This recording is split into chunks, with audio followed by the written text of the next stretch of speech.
ये कहानी बहुत पहले की है। किसी नगर में एक व्यक्ति रहा करता था जिसका इस संसार से मन भर चुका था, जो इस संसार की मोह माया को त्याग देना चाहता था। उसने एक दिन यह फैसला किया कि वह इस संसार की हर एक मोह माया को त्याग देगा। उसने अपना मन बना लिया था। उस व्यक्ति ने सन्यासियों का जीवन देखा था और उसने अब यह तय कर लिया था कि वह अब एक सन्यासी बनेगा। वह तुरंत अपने घर से निकलकर पास में रह रहे एक बौद्ध भिक्षुक के पास जाता है और उनसे कहता है कि मुझे एक सन्यासी जीवन जीना है। मैं इस संसार की मोह माया को त्याग देना चाहता हूं। इस पर वह बौद्ध भिक्षु उस सन्यासी से कहते हैं कि क्या तुम सच में सन्यासी का जीवन जीना चाहते हो? इस पर वह व्यक्ति उस बौद्ध भिक्षु के सवालों का जवाब देता है और कहता है, जी बिल्कुल। वह व्यक्ति कहता है, मैंने तय कर लिया है कि अब मुझे इस संसार की मोह माया को त्यागना है। उस वृद्ध की बात सुनकर बौद्ध भिक्षु कहते हैं, तो ठीक है, लेकिन तुम्हें मेरी एक बात माननी होगी। इस पर वह व्यक्ति कहता है कि मैं आपकी सारी बात मानने को तैयार हूं। इस पर वह बौद्ध भिक्षु उस व्यक्ति से कहते हैं कि आज के बाद तुम मुझसे कभी नहीं मिलोगे। जब मुझे जरूरत होगी तब तुम्हें खुद ही बुला लूंगा। हमारे आश्रम में 1000 सन्यासी रहते हैं। तुम्हें उन्हीं की तरह रहना है और उन्हीं की तरह खाना है, उन्हीं की तरह वस्त्र पहनना होगा और ठीक वैसा ही जीवन जीना होगा जैसे कि वे सब जी रहे हैं। इस पर वह व्यक्ति कहता है कि ठीक है गुरुवर, मैं तैयार हूं। इतना कहकर वह व्यक्ति उस बौद्ध भिक्षु को प्रणाम करता है और वहां से आश्रम की ओर चला जाता है। आश्रम में जाने के बाद उसे एक कमरा मिलता है। वहां जाकर चुपचाप बैठ जाता है। आश्रम में रहने वाले सभी लोग उसे चावल कूटने का काम दे देते हैं। वह व्यक्ति उन 1000 सन्यासियों के लिए हर रोज चावल कूटने का काम करने लगा।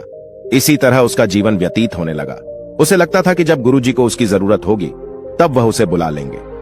इसी इंतजार में वह व्यक्ति वहां रहने लग जाता है। वह सुबह से लेकर शाम तक केवल चावल कूटने का ही काम करता था। उसे यह काम करते करते धीरे धीरे 12 साल बीत गए। अभी तक वह बौद्ध भिक्षुओं ने उस चावल कूटने वाले व्यक्ति को कभी नहीं बुलाया, लेकिन यह काम करते करते अब उस चावल कूटने वाले व्यक्ति के मन में कोई भी विचार नहीं रह गए थे। न ही कोई अड़चन और न ही कोई समस्या उसके मन में पनप रही थी। 12 सालों के बाद वह बौद्ध भिक्षु कब बूढ़े हो चुके थे। उन्हें लग चुका था कि अब उनका अंतिम समय आ चुका है और उन्हें अपना एक उत्तराधिकारी चुनना होगा। इसीलिए उन्होंने पूरे आश्रम में घोषणा करवा दी कि जो कोई भी मेरा उत्तराधिकारी बनना चाहता है वह देर रात में मेरे कमरे के बाहर 4 पंक्तियां लिखकर जाएगा और उसे उन पंक्तियों में बताना होगा कि जीवन जीने का सही तरीका क्या है, इस जीवन को किस तरीके से जीना सही है। इस जीवन का सत्य लिखना होगा, लेकिन एक बात याद रखना, उसे खुद के अनुभव के द्वारा लिखना होगा। किताब में कही हुई बातों को नहीं लिखना होगा या कहीं से नकल मारकर नहीं लिखना है। जो भी यह बताने में सफल हो जाएगा वही मेरा उत्तराधिकारी होगा। आश्रम में जितने भी लोग रह रहे थे वह सब उस बौद्ध भिक्षु को बहुत मानते थे। कोई भी उन्हें धोखा नहीं देना चाहता था। सभी भिक्षुओं के मन में यह चाहत थी कि वह उनका उत्तराधिकारी बने, लेकिन कोई भी यह काम करना नहीं चाहता था।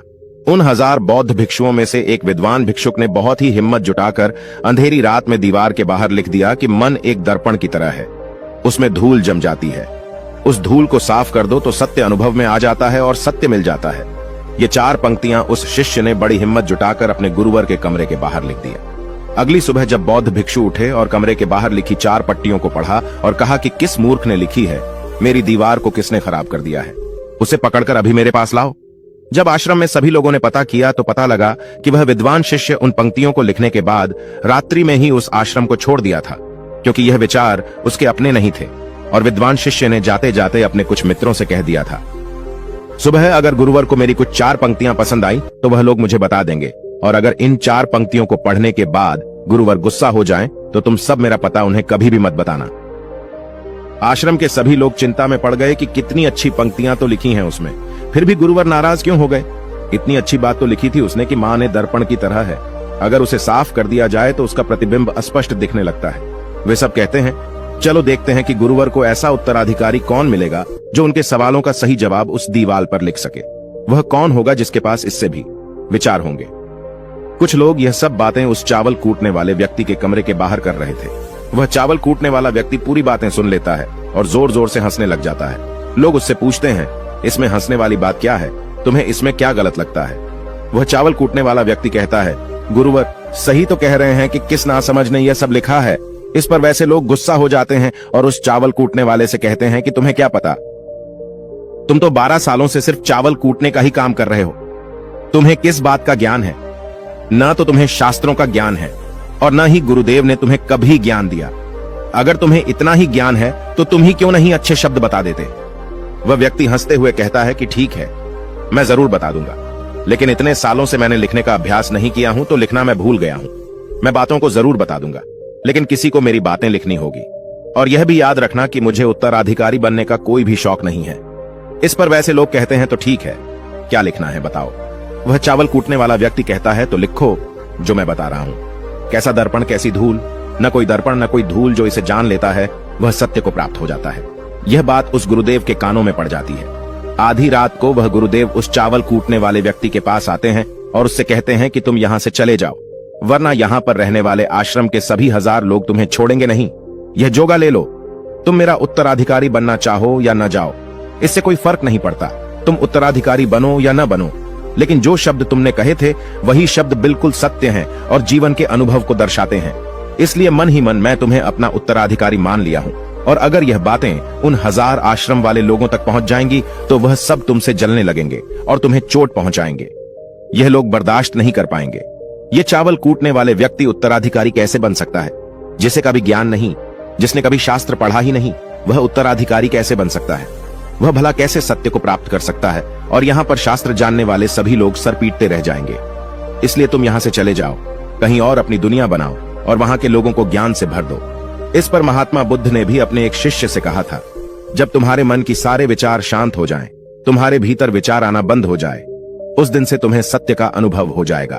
तुम सत्य का अनुभव करोगे, खुद को भी और इस ब्रह्मांड को भी समझ पाओगे। और यही बुद्धत्व प्राप्ति का पहला कदम है। मन को शांत करने का पहला तरीका जो बौद्ध ग्रंथों में बताया गया है वह खुद के विचारों पर करना। इन्हें अच्छे से समझना कि आखिर आपके अंदर कौन से विचार उत्पन्न हो रहे हैं, आपके अंदर आखिर क्या चल रहा है। उन्हें अच्छी तरीके से और जागरूकता के साथ समझने की कोशिश करना, न कि अपने विचारों को दबाने की कोशिश करना। अगर आप अपने मन के विचारों को दबाने की कोशिश करते हैं तो यह गलत होगा, जिसकी वजह से मन और तेजी से भटकने लगेगा और बार बार भटकेगा। लेकिन जब भी आपको लगने लगे कि आपका मन बहुत तेजी से भटक रहा है तो तुरंत आप उस पर ध्यान देना शुरू कर दें। उसको जागरूकता के साथ देखें और अपने विचारों पर ध्यान दें। निरंतर प्रयासों के बाद आप पाएंगे कि आपके अंदर विचारों को जागरूक होकर देखने की एक आदत सी लग गई है। लेकिन उसी के साथ आप यह भी देख पाएंगे कि आपके मन में बुरे विचार अत्यधिक उत्पन्न हो रहे हैं। आपके मन में जो भी विचार उत्पन्न हो रहे हैं वह सकारात्मक भी हो सकते हैं और नकारात्मक भी। उनसे आपको कोई भी छेड़खानी नहीं करनी है, बस आपको अपने प्रयास पर काम करते रहना है। लेकिन यह अभ्यास आप लगातार करते रहे हैं तो एक समय आने के बाद आप अपने विचारों को नियंत्रित करने में सफल हो जाएंगे और उसे रोक भी सकते हैं। तब जाकर आपको असली शांति और सुकून की प्राप्ति हो जाएगी।